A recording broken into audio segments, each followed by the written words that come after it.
नमस्कार दोस्तों, आज के वीडियो के अंदर हम सीखने वाले हैं मिसिंग नंबर का एक सवाल। तो हमारे पास एक सवाल है मिसिंग नंबर का। यहाँ पर ये जो संख्या है ये मिसिंग नंबर है, यानी ये लुप्त संख्या है। इसको हमें ज्ञात करना है। और ज्ञात कैसे करेंगे?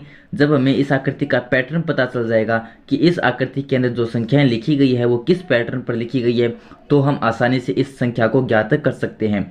तो इसके अंदर हम ये देखते हैं दोस्तों कि ये जो पहली पंक्ति है, दूसरी पंक्ति है, तीसरी पंक्ति है, इन तीनों पंक्तियों की संख्याएं छोटी है, लेकिन जो चौथी पंक्ति है इस पंक्ति की संख्याएं इन सभी पंक्तियों से बड़ी है। तो हमें इतना तो पता चल गया कि हमें पहली, दूसरी और तीसरी पंक्ति की सहायता से चौथी पंक्ति की संख्याएं लानी है। अब कैसे लाएंगे तो वो हम पैटर्न यहाँ पर खोजेंगे।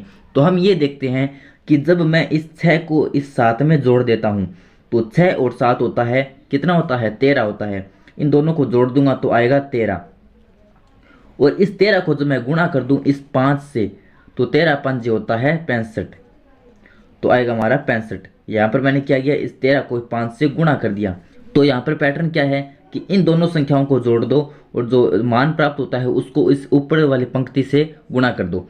अब यहाँ पर देखते हैं कि क्या ये पैटर्न यहाँ पर भी फॉलो हो रहा है, क्योंकि ये पैटर्न सभी जगह फॉलो होना चाहिए, तभी हम ये संख्या ज्ञात कर पाएंगे। तो यहाँ पर हम 3 और 2 को जोड़ते हैं तो 3 और 2 होता है 5। उस 5 को गुणा करते हैं इस 4 से तो 5 चौके होता है 20। यहाँ पर भी 20 है, यानी हम देखते हैं कि ये पैटर्न यहाँ पर फॉलो हो रहा है। अब यहाँ पर भी ये पैटर्न फॉलो करेंगे और यहाँ पर संख्या ज्ञात कर लेंगे।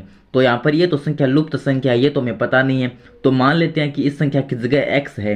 तो अब हम क्या करेंगे कि 4 और x को जोड़ेंगे, 4 + x। हमारा पैटर्न भी यही कहता है कि इन दोनों संख्याओं को जोड़ो, फिर जो मान प्राप्त है उसको गुणा कर दो इस पहले पंक्ति की संख्या से, यानी 9 से गुणा कर देंगे।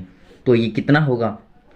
4 + x, इसको गुणा करेंगे 9 से तो 9 का गुणा सबसे पहले 4 के साथ तो 9 चौके 36 प्लस इस 9 का गुणा x के साथ तो 9x। अब इन दोनों संख्याओं को जोड़कर 9 से गुणा करने के बाद में क्या प्राप्त होना चाहिए? तो हमारे पास प्राप्त होना चाहिए 45, यानी इन दोनों को जोड़कर 9 से गुणा करके बराबर में आ जाना चाहिए 45। यही हमारा यहाँ पर पैटर्न कहता है।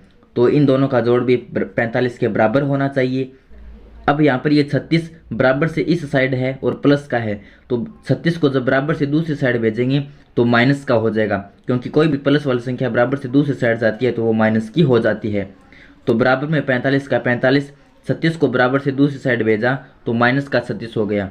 तो अब यहाँ पर 9x बराबर 45 में से 36 माइनस कर देंगे तो बच गया 9। अब यहाँ पर 9x का मतलब है 9 गुणा x, तो हमें तो x का मान चाहिए। तो गुणा वाली संख्या को जब बराबर से दूसरी साइड भेजते हैं तो वो भाग में चली जाती है, तो ये 9 इस 9 के भाग में आ जाएगा, 9 भाग 9। तो 9 में 9 का भाग देंगे तो आएगा 1।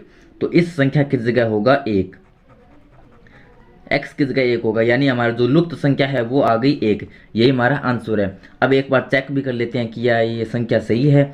तो चेक कैसे करेंगे कि 4 और 1 हो गया 5, 5 को 9 के साथ गुणा करेंगे तो 9 पंजे 45, यहाँ पर भी 45 है, तो हमारा 1 सही है। तो इस प्रकार हमारे लुप्त संख्या आ गई 1। तो अगर वीडियो पसंद आए तो वीडियो को लाइक कर दीजिए और चैनल को सब्सक्राइब कर दीजिए। धन्यवाद। Thanks for watching.